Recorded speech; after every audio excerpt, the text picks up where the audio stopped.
Morning friends, मैं doctor V K Mishra from gastro hospital Swaroop Nagar Kanpur.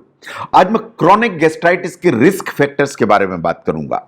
आज मैं बात करूंगा कि ऐसे कौन से सिम्टम्स हैं या ऐसी कौन सी सिचुएशंस हैं जब आपको अपने डॉक्टर से कंसल्ट करने की जरूरत है। तो सबसे पहले रिस्क फैक्टर्स को देखिए। जहां तक रिस्क फैक्टर्स का सवाल है, ये आपकी लाइफस्टाइल, आपकी डाइटरी हैबिट्स, ये वास्तव में दोनों चीजों पर डिपेंडेंट हैं।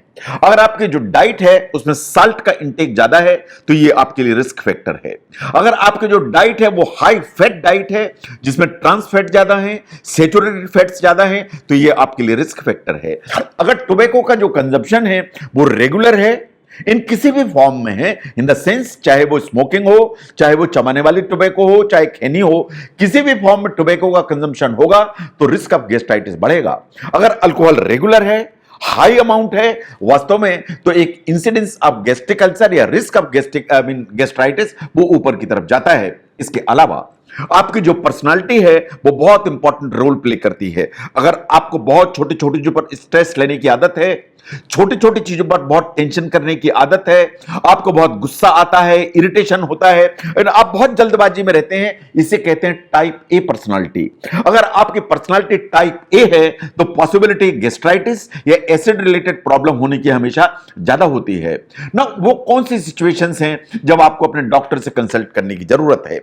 देखिए, जहां तक गैस्ट्राइटिस का सवाल है, यह बिल्कुल सही बात है कि it's a very very common problem. लेकिन अगर गैस्ट्राइटिस जैसे जो सिम्टम्स हैं वो लगातार आपको परसिस्ट करते हैं फॉर मोर देन 1 वीक, अगर एक हफ्ते से ज्यादा आपको लगातार सिम्टम्स बने हुए हैं तो आपको अपने डॉक्टर से कंसल्ट करने की जरूरत है। या आपको इस तरह के सिम्टम्स रेगुलरली आते रहते हैं बीच बीच में, तो भी आपको अपने डॉक्टर से कंसल्ट करने की जरूरत है। But there are certain warning signs. अगर ऐसा हो तो आपको तुरंत ही डॉक्टर के यहां जाने की जरूरत है। अगर आपको वॉमिटिंग हो एंड वॉमिटिंग में आपको ब्लड दिखाई दे, आपको तुरंत कंसल्ट करने की जरूरत है। अगर आपकी जो लेटरिन है वो काले रंग की है, आपको डॉक्टर से कंसल्ट करने की जरूरत है। आपको लगातार खून की कमी रहती है, आपका हीमोग्लोबिन ग्लो रहता है, तो आपको अपने डॉक्टर से कंसल्ट करने की जरूरत है। अगर ऐसा है कि आप चलते हैं तो आपकी धड़कन तेज हो जाती है और ये आपको पैल्पिटेशन होने लगते हैं या हल्की सी सांस में दिक्कत होती है, तो आपको डॉक्टर से कंसल्ट करने की जरूरत है, क्योंकि ये इस चीज का इंडिकेशन है कि आपको एनीमिया डेवलप हो गया है एंड आपके शरीर में खून की मात्रा कम है। इसके अलावा अगर आपको एक्सट्रीम वीकनेस लगती है, बहुत थकान लगती है, तो आपको अपने डॉक्टर से कंसल्ट करने की जरूरत है। नो, अगर गैस्ट्राइटिस सस्पेक्टेड है तो इसको डायग्नोज कैसे किया जाएगा? जैसे गैस्ट्राइटिस मान लीजिए कि सस्पेक्टेड है एंड आप मेरे पास आते हैं, तो मैं आपको क्या इन्वेस्टिगेशंस करूंगा और क्या करूंगा? सबसे पहले मैं आपका स्टूल एग्जामिनेशन कराऊंगा। स्टूल एग्जामिनेशन 2 कामों के लिए कराऊंगा। नंबर 1, उसमें ऑकल्ट ब्लड देखूंगा कि कहीं ऐसा तो नहीं है कि लेटरिन में छिपा हुआ खून है। अगर खाने की थैली में डैमेज है, उसमें से हल्का सा भी खून अगर लीक करेगा तो जो लेटरिन में जो है वो ब्लड मिक्स होकर आएगा, वो आपको आंख से दिखाई नहीं देगा वो। लेकिन मैं एग्जामिनेशन कराऊंगा अगर ऑकल्ट ब्लड के लिए, तो उसमें फीकल ऑकल्ट ब्लड टेस्ट जो है वो पॉजिटिव आ जाएगा। नंबर 2, जो स्टूल है उसमें मैं एंटीजन टेस्ट करूंगा फॉर हेलिकोबैक्टर इन्फेक्शन। तो ये 2 काम करूंगा मैं आपके स्टूल के एग्जामिनेशन में। नंबर 2 पर आता है ब्लड एग्जामिनेशन। जो ब्लड एग्जामिनेशन में करूंगा वो आपका कंप्लीट ब्लड काउंट करूंगा, पर्टिकुलरली हीमोग्लोबिन लेवल, इस चीज को देखने के लिए कि कहीं आपको हीमोग्लोबिन ड्रॉप तो नहीं हो गया है एंड आपको कहीं इओसिनोफिलिया तो नहीं है, क्योंकि ऑटो इम्यून अगर गैस्ट्राइटिस है तो इट इज क्वाइट पॉसिबल कि आपका जो एक इओसिनोफिल लेवल है वो डिस्टर्ब हो गया हो। नाउ एच पाइलोरी की जो एंटीबॉडीज हैं उसके लिए भी मैं ब्लड टेस्ट करूंगा ताकि एंटीबॉडीज का लेवल पता करें। इसके अलावा मैं लिवर फंक्शन टेस्ट, इन किडनी फंक्शन टेस्ट करके देखूंगा कि कहीं कोई कोमॉर्बिड इलनेसेस तो नहीं है जिसके चलते आपकी गैस्ट्राइटिस आपको परेशान कर रही है।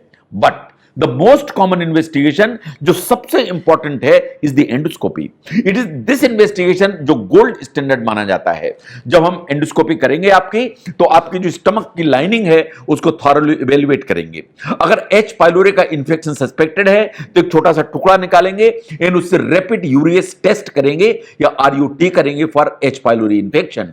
अगर कोई भी खाने की थैली में ऐसा एरिया है जो सस्पिशियस है, जहां मुझे लगता है कि लाइनिंग को जो है ना गड़बड़ दिखाई दे रही है या उसमें कुछ अनयूजुअल जो अपीयरेंस है, तो उससे बायोप्सी भी कर सकता हूं इस चीज को रूल आउट करने के लिए कि कहीं कोई मेटाप्लेजिया तो नहीं है, कहीं कोई डिस्प्लेजिया डेवलप तो नहीं है, या कहीं कोई अर्ली गैस्ट्रिक कैंसर तो नहीं डेवलप हो रहा है। तो अगर उस तरह का कोई सस्पिशन है तो उसकी बायोप्सी भी करेंगे। इसके अलावा एक अल्ट्रासाउंड करके देखेंगे कि कहीं कोई और दूसरी प्रॉब्लम तो नहीं है जो गैस्ट्राइटिस को मिमिक कर रही हो। एंड अगर जरूरी हुआ तो एक सीटी स्कैन करके देखेंगे। Now look at the treatment. जो ट्रीटमेंट है ये मोटा मोटा ट्रीटमेंट है जिससे आपको एक कॉन्सेप्ट क्लियर हो कंसेप्चुअली कि वास्तव में क्या किया जाता है। जहां तक ट्रीटमेंट का सवाल है वो इस पर डिपेंडेंट है कि जो गैस्ट्राइटिस है वो किस टाइप की है। मान लीजिए टाइप ए गैस्ट्राइटिस की मैं बात करता हूं, जिसे ऑटो इम्यून गैस्ट्राइटिस कहते हैं, तो वास्तव में इसमें जो न्यूट्रिशनल डेफिशिएंसीज होती हैं हमें उन्हीं को कवर करने की जरूरत है। जो न्यूट्रिशनल डेफिशिएंसीज हैं उनको कवर करने की जरूरत है। अगर एनीमिया डेवलप हो रहा है तो उसको करेक्ट करने की जरूरत है। That is basically the point जो टाइप ए गैस्ट्राइटिस में किया जाता है। जो टाइप बी गैस्ट्राइटिस है आप जानते हैं कि वो हेलिकोबैक्टर इन्फेक्शन के चलते होती है, तो मुझे ट्रीट जो करना पड़ेगा वो करना पड़ेगा आपके हेलिकोबैक्टर को, इन्फेक्शन को, उसको एरेडिकेट करने के लिए जो प्रॉपर एंटीबायोटिक रेजिम है उसको यूटिलाइज करनी पड़ेगी। जो नंबर सी या टाइप सी गैस्ट्राइटिस है वास्तव में जो स्टमक की लाइनिंग है उसमें इरिटेशन की चलते होती है। अगर पेन किलर की चलती हुई इसका मतलब है पेन किलर को अलग करने की जरूरत है। अगर alcohol is the culprit then alcohol को अलग होने की जरूरत है। जो जो ट्रीटमेंट है वो मोटे तौर पर इस पे डिपेंडेंट है कि टाइप ए गैस्ट्राइटिस है, टाइप बी गैस्ट्राइटिस है या टाइप सी गैस्ट्राइटिस है। बट ऑन एन एवरेज जो जनरली हम इस्तेमाल करते हैं मेडिकेशन, उन्हें एक बार आप समझिए। हम सबसे पहले यूज करते हैं एंटासिड्स। जो एंटासिड्स का काम है कि वास्तव में हमारे पेट के अंदर जो एसिड है उसको न्यूट्रलाइज कर दे। अगर वो न्यूट्रलाइज करेगा तो एसिड स्टमक में अवेलेबल नहीं होगा जो आपकी लाइनिंग है उसको डैमेज करने के लिए। That's number one. Number two जो है वो आते हैं कोटिंग एजेंट्स जैसे सुक्रलफेट। ये वास्तव में हमारी खाने की जो थैली है उसमें एक मलम जैसे लगाते हैं, उसको कोट करके रखते हैं ताकि जो एसिड खाने की थैली में है वो लाइनिंग को डैमेज ना कर पाए, क्योंकि हिट नहीं कर पाएगा। तो एंटासिड तो न्यूट्रलाइज कर सकते हैं, लेकिन कोटिंग एजेंट वास्तव में एक मलम जैसी एक लेयर बना लेते हैं। नंबर 3 पर आते हैं H2 ब्लॉकर्स। ये बहुत सारे नाम से आते हैं, जैसे रेंटेनिन के नाम से आता है, फेमोटिडिन के नाम से आता है। इनका काम है कि वास्तव में H2 रिसेप्टर्स को ब्लॉक करके जो एसिड का प्रोडक्शन है उसको नीचे की तरफ लेके आना। अगर एसिड का प्रोडक्शन नीचे की तरफ आएगा तो एसिड कम हो जाएगा, और एसिड अगर कम होगा तो खाने की थैली की जो लाइनिंग है वो डैमेज नहीं होगी। नंबर 4 पर आते हैं proton pump inhibitors. The powerful medicines. ये वास्तव में आपके अंदर का जो एसिड है उसके प्रोडक्शन को बहुत नीचे की तरफ लेके आते हैं। ये बहुत सारे नामों से आते हैं, ओमेप्राजोल, लेंसेप्राजोल, पेंटोप्राजोल, एस ओमेप्राजोल, रेबेप्राजोल, बहुत सारे नामों से आते हैं जिन्हें हम यूटिलाइज करते हैं। And last the most important is कि अगर हेलिकोबैक्टर इंफेक्शन सस्पेक्टेड है तो हेलिकोबैक्टर इंफेक्शन को एरेडिकेट करने के लिए हम बहुत सारे एंटीबायोटिक्स यूटिलाइज करते हैं। Now look at the diet. जो डाइट है उसमें कुछ चीजों को, जैसा मैंने पहले भी कहा, उनको अवॉइड करने की जरूरत है। इन द सेंस कि ये चीजें हैं जो आपकी स्टमक की लाइनिंग को इरिटेट करती हैं, यही वास्तव में रिस्क भी खड़ा करती हैं। हाई साल्ट डाइट, अगर नमक आप ज्यादा खाते हैं। हाई फैट डाइट, जैसे मैंने पहले भी कहा कि ट्रांस फैट ज्यादा है, सैचुरेटेड फैट ज्यादा है। टोबैको का कंजम्पशन, अल्कोहल का कंजम्पशन, ये दोनों चीजें जो आपकी लाइनिंग है उसको डैमेज करेंगी, इनको अलग होने की जरूरत है। साइंटिफिकली ऐसा माना जाता है कि डाइट्स जिसमें रेड मीट ज्यादा है या प्रिजर्व्ड मीट्स का जो यूटिलाइजेशन ज्यादा है वो गैस्ट्राइटिस का इंसिडेंस को बढ़ा के चलती हैं। तो अगर हम डाइट को ध्यान से देखें तो आपको क्या बचाने की जरूरत है?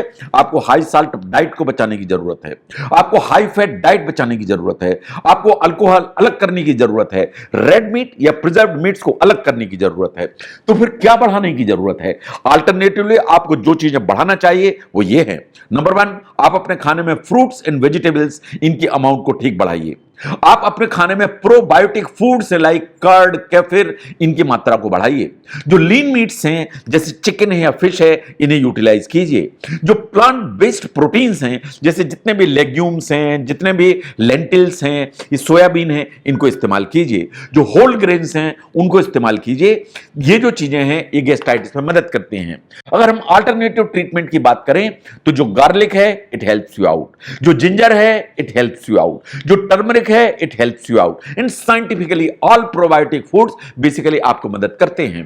तो अगर हम ध्यान से देखें क्रॉनिक गैस्ट्राइटिस को, जो रिकवरी है वो इस पे डिपेंड करती है कि अंडरलाइंग काज क्या है, किस कारण से गैस्ट्राइटिस हुई, वही सबसे इंपॉर्टेंट है। लेकिन अगर आपने उसको ट्रीट नहीं किया तो गैस्ट्रिक अल्सर होने का जो रिस्क है वो बढ़ जाता है, और अगर गैस्ट्रिक अल्सर बढ़ेगा तो एक ब्लीडिंग का जो इंसिडेंस है उसका हमेशा रिस्क खड़ा हो जाता है। एंड ये बात बिल्कुल सही है कि खाने की थैली की लाइनिंग में गैस्ट्राइटिस हुई एंड ये बार बार हुई, और खाने की थैली की जो लाइनिंग है वो डैमेज हुई, तो डैमेज होने से मेटाप्लेजिया इन गैस्ट्रिक कैंसर होने का जो रिस्क है वो हमेशा ज्यादा हो जाता है। तो इसलिए गैस्ट्राइटिस कुछ इस तरह की प्रॉब्लम है कि सिम्टम्स अगर एक हफ्ते से ज्यादा आपको परसिस्ट कर रहे हैं तो आपको अपने डॉक्टर से कंसल्ट करने की जरूरत है, सो दैट उसको रेडिली ट्रीट किया जा सके। अगर आप समझते हैं कि गैस्ट्राइटिस के इस एंगल को समझने में यह वीडियो आपको हेल्प करता है तो इसको जरूर शेयर करें। मैं doctor V K Mishra from gastro liver hospital, Swaroopnagar, Kanpur. Thank you very much.